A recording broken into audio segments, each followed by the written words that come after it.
Estamos iniciando mais um programa Saúde em Dia. Hoje nosso convidado é o médico oftalmologista, especialista em córnea e cirurgia refrativa, Dr. Rafael Nogueira. Doutor, é um prazer tê-lo aqui conosco. Falarmos um pouco da oftalmologia. Prazer é todo meu, Luciano, estar de volta no seu programa, né, e poder orientar um pouco sobre cirurgia refrativa. Com certeza. Rafael, eu queria que, se possível, você falasse assim, uma breve definição dos erros, né, de refração e qual que é a prevalência na população. Pois não, Luciano. Os erros de refração são definidos por dificuldade de enxergar, basicamente, né? Por distância de foco inadequado. Então, por exemplo, a gente tem o mais comum, que é a miopia. Tá. A miopia, ela atrapalha as pessoas a enxergarem bem para longe, né? Mesmo a partir de pequenos graus já atrapalha bem a visão de longe. Tem a hipermetropia, que atrapalha mais a visão de perto, dependendo da idade pode atrapalhar mais. E tem também outros problemas, como por exemplo o astigmatismo, que são diferenças na curvatura da córnea e que também desfoca a imagem tanto de perto quanto de longe, pior para longe do que para perto, né?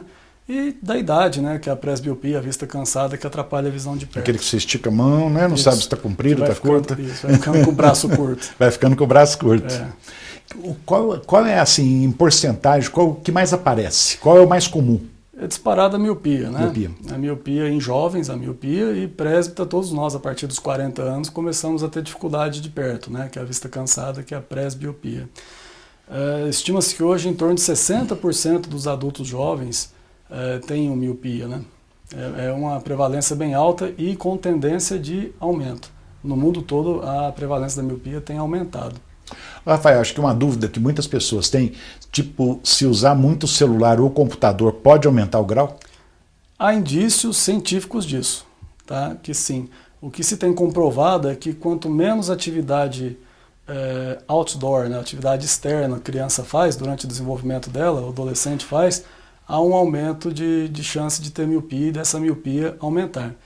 Então, tem vários estudos indicando que o excesso de uso de visão de perto nesses equipamentos favorecem sim o aumento da miopia e o aumento do grau também. Doutor, eu sei que você é especialista em cirurgia refrativa. Então, como que a cirurgia refrativa pode corrigir o grau? A cirurgia refrativa, modernamente, né, a gente usa um laser, um excimer laser, que ele vai esculpir a parte da frente da córnea, vai mudar a curvatura da córnea. A córnea é essa primeira lente que a gente tem na frente da parte colorida do olho e é a principal lente do olho. 2/3 do grau do olho está na córnea. E o grau dessa lente tão especial depende justamente da curvatura dela. Então, quando o laser muda a curvatura da córnea, a gente consegue corrigir o grau, mudar o grau do olho de uma forma geral. Isso dá a independência da pessoa de ter que usar óculos ou lentes de contato. Rafael, atualmente, quais os tipos de cirurgia refrativas que existem? As mais feitas, as mais realizadas no mundo são LASIK e PRK, né, e suas variantes. LASIK é uma técnica cirúrgica em que há a confecção de um flap, esse flap é rebatido, o laser corrige o grau e esse flap é reposicionado. E o PRK é uma cirurgia de superfície, né, quando a gente remove a camada superficial de células da córnea, o laser aplica o laser para corrigir o grau e depois isso cicatriza de fora para dentro. Tá? Essas duas técnicas são as mais realizadas no mundo, mas existem outras, como agora tem também o SMILE, que é um outro tipo de laser, que confecciona dentro da córnea uma lentícula, e a gente extrai essa lentícula e com isso muda a curvatura da córnea e também corrige grau. Puxa, muito bom, né, Rafael? Isso é ótimo. Legal. Rafael, e quanto a gente sabe que todas essas cirurgias têm uma segurança muito grande, principalmente lá no instituto de vocês, no Instituto Donato, né, a gente sabe que é assim, é primeiro mundo. Mas fala um pouquinho para os nossos telespectadores a respeito da segurança desses tratamentos. A cirurgia refrativa é hoje a cirurgia mais realizada do mundo, né? Estima-se que só nos Estados Unidos tem mais de 30 milhões de americanos que já foram submetidos a essa cirurgia. É quase 10% da população. A cirurgia refrativa hoje em dia ela é considerada o procedimento cirúrgico mais previsível e mais seguro que existe no mundo, com taxas de complicação muito baixas, variando em torno de um caso para cada 2.500 a 3.000 cirurgias. E complicações muitas vezes tratáveis e reversíveis. Não, com uma coisa ou outra realmente pode acontecer, né? Mas graças a Deus resolve, né? Então vamos falar um pouquinho dos tratamentos que eles são precisos, não é isso? Muito preciso, muito preciso. A gente consegue corrigir. O óculos você vai de 0,25 a 0,25, né, o grau do óculos normalmente, ou da lente de contato. A cirurgia refrativa é possível a gente corrigir de 0,1 e 0,1. Puxa. Realmente é uma precisão superior à de óculos e de lente de contato. Rafael, a gente ouve muito falar em vista cansada. Existe cirurgia para isso? Existem várias alternativas, na verdade. Você tem desde alternativas a laser na córnea, que corrigem a presbiopia, e alternativas intraoculares, né, que também corrigem a presbiopia e dão então, a independência de óculos para longe e para perto. Mas existe sim, e vamos dizer assim, a nova fronteira, né, da cirurgia refrativa, onde a gente mais tem avançado em termos de tecnologia para poder dar ao paciente realmente um conforto de visão de perto e um conforto de independência de óculos em todas as situações. Essa cirurgia tem uma idade mínima ou máxima para fazer, Rafael? A idade mínima, né, a gente preconiza acima de 18 anos, idealmente acima de 21. Esse número não é mágico, esse é um dos critérios, né? A partir dessa idade, a pessoa está habilitada a fazer uma avaliação para ver se pode operar ou não, né? Essa avaliação ela é bastante completa, exige uma série de exames e tem que ser feita por um médico que sabe o que está fazendo, não um especialista em cirurgia refrativa. Porque se não for um especialista, não vai dar certo nada, né? Pelo contrário, né, Rafael? Infelizmente a gente tem muitos, hoje, médicos generalistas que fazem cirurgia refrativa também. Mas a acurácia, a precisão é diferente, né? Não tem jeito, com certeza. Qualquer área. E a gente sempre recomenda, né, em todas as áreas, né? Fala sempre aqui no programa que o paciente ele deve procurar, tipo, nas sociedades, né, de cada especialidade, se a pessoa é especialista, né, pelo menos ver um pouquinho do currículo da pessoa. Exatamente. Isso é importante. Isso é fundamental, né? Porque você não sabe, né? Como leigo, né, o paciente ele não sabe onde ele está, ele tem que dar uma pesquisada, assim. Então acho que tem que ter segurança com quem vai fazer o tratamento. Isso. Hoje em dia existem protocolos internacionais de segurança, né, que você tem que saber se o lugar segue aqueles protocolos, que tipo de laser que ele tem, se é um laser de última geração, isso faz diferença no resultado. Ô Rafael, depois de uma cirurgia, esse grau pode voltar? Pode acontecer isso? Quando a gente fala de estabilidade de grau, Luciano, a gente está querendo dizer pequenas variações ao longo do tempo. Isso é com todas as pessoas. Na verdade, o nosso corpo inteiro é assim, né? Seu corpo vai ser diferente daqui 5, 10 anos, 20 anos, e tudo, né? A estrutura óssea, tudo. E o olho também segue essas mudanças, né? Então, quando a gente fala em estabilidade para a cirurgia refrativa, que é um critério, inclusive, para a seleção do candidato, a gente pede que não esteja tendo aumento de grau consecutivo. Aquele paciente que vai todo dia, toda vez no médico, um ano ou até antes de um ano, e o grau está sempre aumentando. Então você acompanha o paciente, né, em várias etapas? É claro que uma pequena variação, dependendo do caso, uma pequena variação é normal, porque mais uma vez o que vai de 0,25 a 0,25 são as lentes, né? Nosso olho vai em frações disso. Com certeza. E é comum, às vezes, o paciente chega durante a consulta e descobre até que o grau diminuiu 0,25, muitas vezes, né? Então, na verdade, quando a gente fala em critérios de estabilidade, a gente não quer aquela pessoa que esteja tendo grandes variações em um curto intervalo de tempo, porque pequenas variações ao longo de intervalos maiores de tempo são frequentes e sempre ocorrerão. Rafael, fala um pouquinho para os nossos telespectadores, como é o pós-operatório do LASIK? LASIK é uma cirurgia refrativa daquela, tem o efeito uau, né? A pessoa opera e muito rapidamente ela vai se sentir bem, enxergando bem. É uma cirurgia que leva de 4 a 5 minutos por olho, no máximo, anestesia só tópica. E o paciente já segurança total, então. Já senta enxergando e no dia seguinte já tem praticamente 100% de visão, já volta às suas atividades. É a cirurgia dos executivos, aquela pessoa que não pode parar, vai, opera e resolve. Quer dizer que operou e pode voltar às atividades? Pode voltar às atividades a partir do segundo dia, com pequenos cuidados, como usar um óculos escuro, alguns colírios que tem que pingar, não esfregar os olhos, mas nada demais. É uma cirurgia que realmente tem uma recuperação e um resultado surpreendente. E o tempo também cirúrgico, 4, 5 minutos, é muito pouco, né? Ainda é bastante, tem cirurgias mais rápidas. Doutor, nós vamos fazer um breve intervalo, já voltamos com o programa Saúde em Dia. Voltamos com o programa Saúde em Dia. Nosso convidado, médico oftalmologista, Dr. Rafael. Rafael, agora há pouco, antes dos comerciais, você falou a respeito do LASIK, o pós-operatório, e do PRK. O PRK é uma cirurgia refrativa que tem exatamente o mesmo resultado do LASIK depois de 6 meses, mas ela é uma técnica de superfície, então não há confecção da lamela, não tem nenhum tipo de corte. E hoje em dia o nosso laser, por exemplo, já existe essa tecnologia, né? É uma cirurgia de quase não contato, é 100% a laser, o próprio laser faz todas as etapas da cirurgia. É uma cirurgia ainda mais rápida, leva menos de 2 minutos por olho, é extremamente rápido. E nessa cirurgia você usa uma lente de contato de curativo por um período, tem um pós-operatório um pouquinho mais chato, um pouquinho mais desconfortável por uns 2 ou 3 dias, mas depois fica super confortável e o ganho de visão ele é mais gradual, não é tão mágico como no LASIK, que no dia seguinte você já está enxergando tudo. Mas dentro de 2 a 3 meses a visão está completamente normal, como se tivesse feito LASIK, né, sem problemas. Como que você seleciona então o paciente para o LASIK e PRK? Basicamente a gente usa critérios de segurança baseado nos exames pré-operatórios, né? A gente vai usar muito a idade do paciente, quanto de grau eu vou usar, que eu vou corrigir, né, quanto de grau. E basicamente o formato da córnea desse paciente. Se é uma córnea que tem uma curvatura e uma espessura que permite a correção para o LASIK, a gente vai para o LASIK e o conforto é melhor, né? O conforto é mais... É quase que de imediato também, né? A gente prefere, né? Mas é claro que a gente não pode comprometer a segurança por isso. Então, se a córnea for mais limítrofe, um pouco mais fina, a gente prefere fazer o PRK. Agora há pouco você falou também do tempo, né, que a pessoa pode voltar ao trabalho. Então, mais ou menos, em torno de quanto tempo a pessoa pode voltar a dirigir, estudar, trabalhar? No mais LASIK, ou menos isso mesmo? No LASIK, no dia seguinte, no PRK a gente pede 1 semana, né?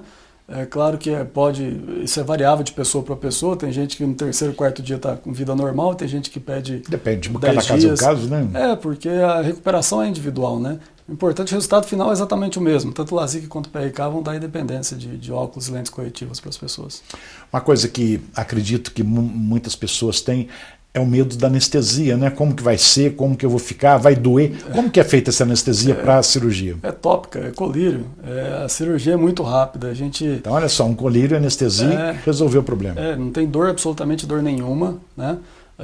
Procedimento rápido, muito preciso, bastante seguro e completamente indolor. Então, realmente, para as pessoas que têm os exames bons, os bons candidatos que a gente fala cirurgia refrativa, é uma tranquilidade, né? Tanto a operação quanto o resultado e o ganho de qualidade de vida, que é fenomenal, né? Então, só a visão. Com certeza. E sendo para local, né, a anestesia, então o paciente está acordado o tempo todo. É importante que ele fique acordado porque ele tem que olhar numa luz de guia. Né? Tá. Ele deita no laser, tem um aparelhinho que me ajuda a manter o olho aberto, se ele piscar não tem problema, e ele vai olhar numa luzinha de guia. É isso que eu ia te perguntar, que às vezes o paciente pode mexer, né? Sobre a precisão ainda, para entender, mesmo que ele não olhe na luzinha, ele mexa os olhos, né? Os lasers, eles dispõem de um dispositivo chamado Eye Tracker, que é uma câmera, na verdade, que segue pequenos movimentos que o olho faz e corrige a posição de disparo do laser. E hoje em dia, o Eye Tracker que a gente usa lá tem 1050 Hz, quer dizer, ele faz isso, né? Ele detecta o movimento dos olhos e corrige a posição de disparo do laser 1050 vezes por segundo. É uma precisão realmente muito grande. Então, o paciente, mesmo que não coopere muito, a cirurgia fica bem. Ô Rafael, então não há nenhum tipo de sedação a não ser o anestésico local com colírio? Não, sem sedação. A pessoa ela entra andando e sai andando do centro cirúrgico, feliz da vida.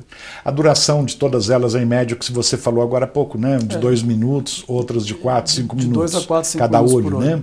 Perfeito. E dor? Como é que o paciente fica? Porque ninguém quer passar dor, né, Rafael? O LASIK é extremamente confortável, né? O olho fica um pouquinho mais sensível, lacrimejando por algumas horas, mas é horas mesmo, de 2, 3 horas a 6 horas no limite. E no PRK não, o PRK realmente ele é mais desconfortável, né? Veja bem, a maioria dos pacientes falam de desconforto.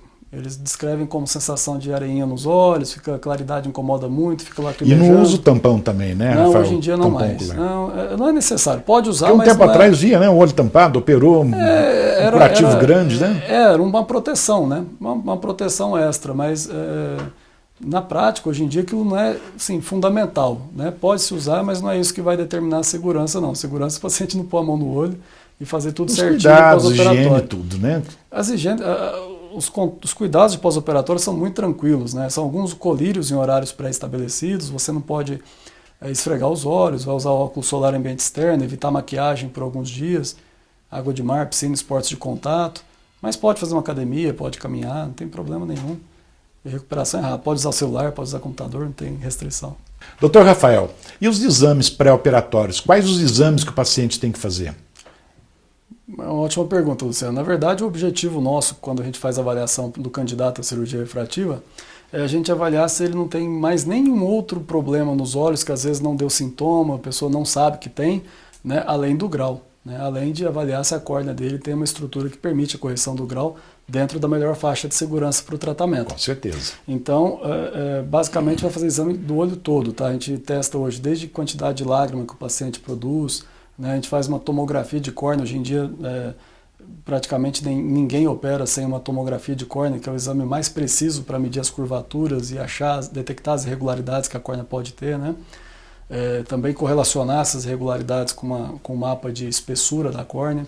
Você vai pingar colírios para dilatar a pupila, vai fazer um mapeamento bem cuidadoso da periferia da retina, de preferência feito por um... Quer dizer, vários exames, né, para segurança, tanto do profissional quanto do paciente. Né? Exatamente, porque muitas vezes o paciente tem alguma lesão ou algum fator de risco e não sabe, né, que tem para alguma outra doença, algum outro problema de visão. E isso tem que ser detectado antes de ir para a mesa de cirurgia. Rafael, o que normalmente contraindica uma cirurgia refrativa? Temos vários problemas. Vamos supor, então, primeiro é esse que eu falei. Imagina que a pessoa tem alguma outra doença, alguma outra, que a gente chama de comorbidade, né? Algum outro problema de visão e que, por acaso, talvez nem saiba, nem tenha esse conhecimento, mas tem alguma outra lesão que possa contraindicar, né? É muito comum doenças que deformam a córnea, como o ceratocone, subclínico, né? Já falamos sobre isso aqui uma vez. Foi. Então, a pessoa pode ter alguma doença, uma irregularidade na córnea, uma doença em qualquer outra parte do olho, e isso pode sim contraindicar a cirurgia, né? Também a questão da estabilidade do grau, se estiver tendo grandes variações num curto período de tempo, também a questão da idade, né, se for muito jovem. E, em relação ao limite superior de idade, isso não é problema. Hoje em dia a gente opera até pacientes bem idosos, né, que por um acaso fizeram cirurgia de catarata, ficaram com algum grau residual, isso pode ser corrigido com laser. Puxa, legal. Então, assim, de uma forma geral, pelo menos na minha experiência, cada 30%, 40% dos pacientes que buscam a cirurgia refrativa não podem operar. Seja porque não é uma melhor opção, seja por questões de segurança ou alguma outra descoberta. Mas a maioria, 60%, 70% dos que procuram podem operar. E isso é muito bom, né? A segurança que o paciente sente, quer dizer, não vai operando indiscriminadamente, não, vão operar todo mundo. Não. Tem aqueles que não podem e realmente vai ficar sem a cirurgia. O avanço da cirurgia refrativa nos trouxe a isso, né? O avanço do conhecimento científico, da tecnologia, a gente consegue detectar problemas mais precocemente e selecionar melhor os candidatos. O sucesso da cirurgia refrativa depende disso. Depende da seleção dos melhores candidatos para o procedimento. Aí é muito tranquilo, o risco é quase virtual.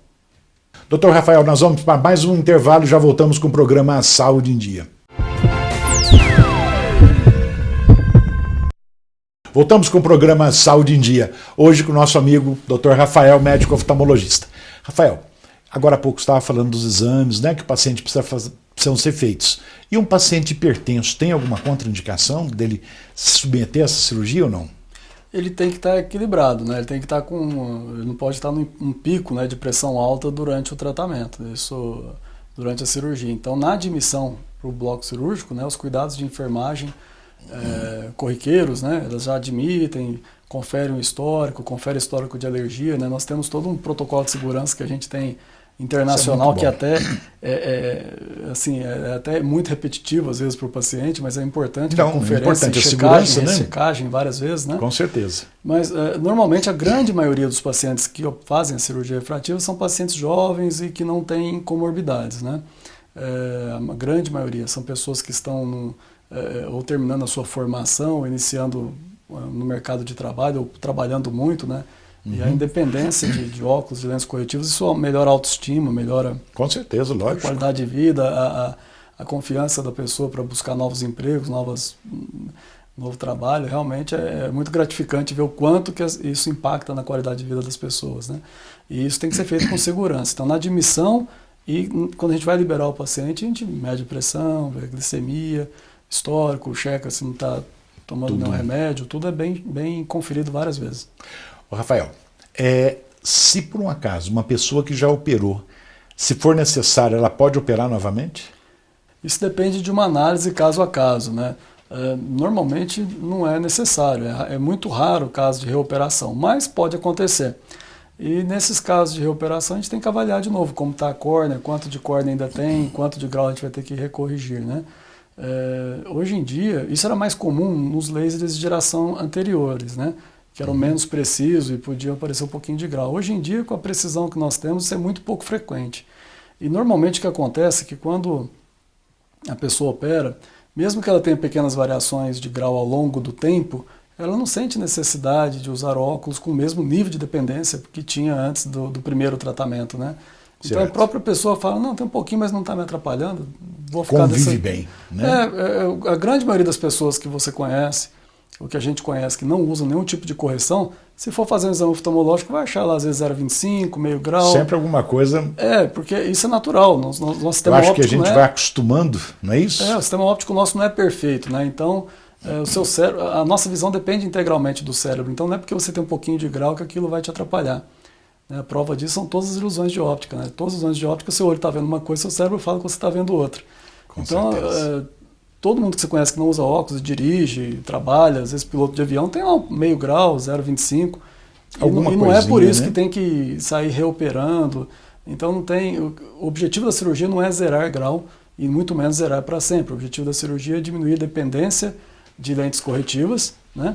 E isso de forma máxima possível, né? Então a gente consegue deixar a pessoa completamente independente por um prazo indeterminado e no futuro, se ela voltar a precisar de óculos ou alguma coisa assim, ou necessidade de reoperação, que seja com uma muito menos dependência em comparação ao cenário dela nunca ter feito cirurgia nenhuma. Rafael, tem um grau mínimo para que seja feita a cirurgia ou não? Já teve. Hoje em dia não mais. Hoje em dia depende muito da necessidade que a pessoa tem de enxergar, da demanda visual que ela tem. Tem pessoas que são extremamente detalhistas com coisas muito distantes. Então, hoje em dia, com a precisão do laser, a gente consegue corrigir graus muito baixos com uma precisão muito alta. Então, aquele negócio, a pedra no seu sapato, só você sabe quanto está te incomodando. Se você tem pouco grau, mas aquilo te incomoda e te traz algum tipo de desconforto, e o laser pode corrigir aquilo com precisão, não tem nenhuma restrição. Né? Vai variar, vai depender muito da visão sem correção e com correção. Se tiver uma diferença razoável, o laser consegue corrigir. É por isso que tem gente com baixo grau, né, e diz que a cirurgia é estética, não é isso? Esse é um grande equívoco, né? Existe um conceito, né? São aquelas lendas urbanas, né? Que fala que a cirurgia de grau baixo é uma cirurgia estética. Isso não é assim. Seria estético porque o óculos é feio. Eu digo que é uma cirurgia de reabilitação visual. Você tem dois olhos para enxergar bem.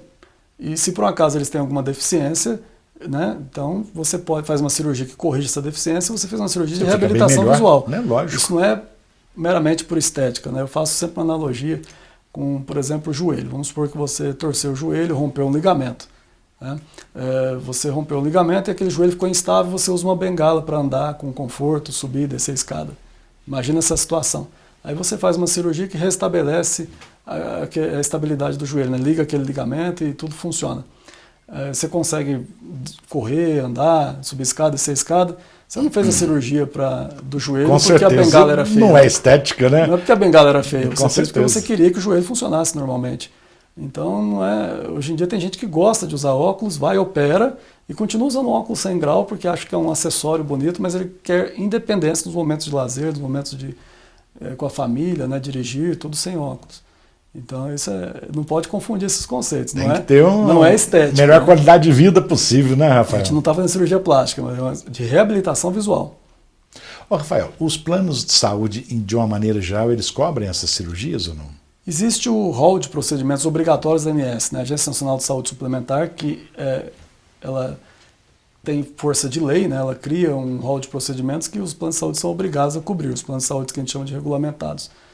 E o rol atual da ANS, ele é atualizado a cada 2 anos, o atual ele cobre em algumas situações. Então, aquelas pessoas que têm miopia entre 5 graus e 10 graus em pelo menos um dos olhos, né? Mesmo que o outro olho tenha um grau baixo, normalmente os planos são obrigados a cobrir, né? Respeitando o prazo de carência, as outras regras de convênios, né? Hipermetropia para qualquer grau, com astigmatismo associado até 4. Então tem algumas regras que os planos de saúde são obrigados. É claro que é facultado ao plano qualquer cobertura extra. né? Com certeza.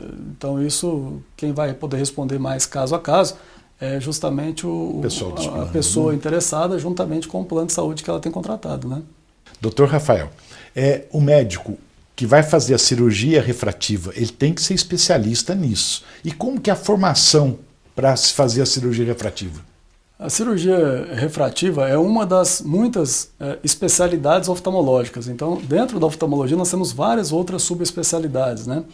E a cirurgia refrativa é uma delas, né? Normalmente, quem faz córnea faz também cirurgia refrativa.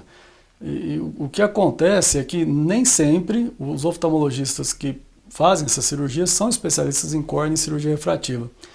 E quando isso acontece, você acaba, muitas vezes, trazendo o paciente uma menor precisão, uma menor acurácia, né, na seleção e no intraoperatório e, eventualmente, na condução de complicações, né, do pós-operatório, né? Como qualquer área da medicina, né, hoje em dia tem um volume de conhecimento muito grande, é difícil para um oftalmologista generalista dominar bem todas as áreas. E o especialista em cirurgia refrativa, ele vai estar capacitado a isso. Eu fiz uma formação de 2 anos só em cirurgia refrativa, né? Além da Rafael, residência, tem córnea. que ter, né? 2 anos. Por exemplo, eu sou médico, sou ginecologista. Isso. Não é porque eu sou médico que eu posso operar um coração, posso operar uma cabeça. Não é por aí. Acho que cada um tem que fazer a sua especialidade e fazer bem aquilo que faz. Isso, com certeza, né? Com certeza o especialista vai fazer de uma forma mais segura, né?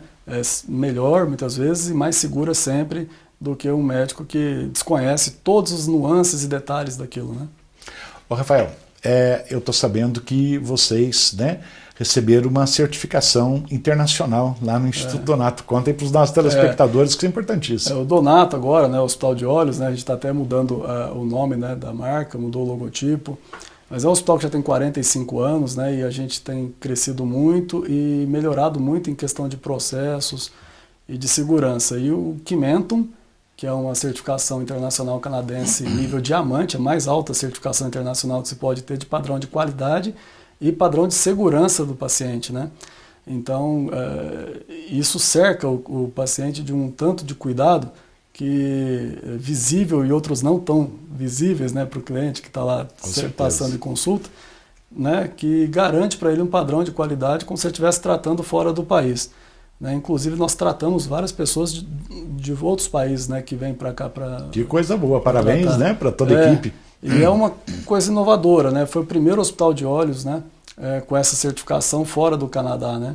Primeiro do Brasil, da América Latina, a gente foi ver que esse hospital oftalmológico mesmo é o primeiro fora do Canadá. Tanto é que no Brasil quem tem essa certificação são instituições renomadas, como o Hospital Sírio-Libanês, o Albert Einstein. Coloca a gente realmente num nível de excelência bem importante. Parabéns para você e toda a equipe, né? Parabéns para o Bruno Donato, né? O Dr. Bruno que comentou comigo, né, a respeito da certificação. Então, parabéns para toda a equipe lá do Instituto Donato. Muito obrigado. Doutor, chegamos então ao final do programa e antes de encerrarmos, eu gostaria, se possível, deixar uma mensagem para os nossos telespectadores. A mensagem que eu deixo é que vocês, quem tem grau, quem depende de óculos, depende de lente de contato e sente qualquer tipo de desconforto, né? Ou de incômodo em ter que depender disso para enxergar bem, faça uma avaliação especializada com um profissional qualificado, né, para cirurgia refrativa, no hospital de referência, que tem equipamentos de última geração, que se você puder operar, o que a gente mais escuta no consultório é: se eu soubesse que era assim, tinha feito antes, né? O arrependimento. Tão fácil, né? Se eu souber arrependimento, se eu soubesse, tinha feito antes. Eu fiquei tanto tempo com medo. Isso é o que a gente mais escuta corriqueiramente no consultório, no pós-operatório. Então não percam a chance de enxergar bem. Com certeza. Vamos procurar um especialista, né? De preferência. Dr. Rafael, muito obrigado pela presença. Chegamos então ao final de mais um programa Saúde em Dia. Fiquem com Deus e até a próxima semana.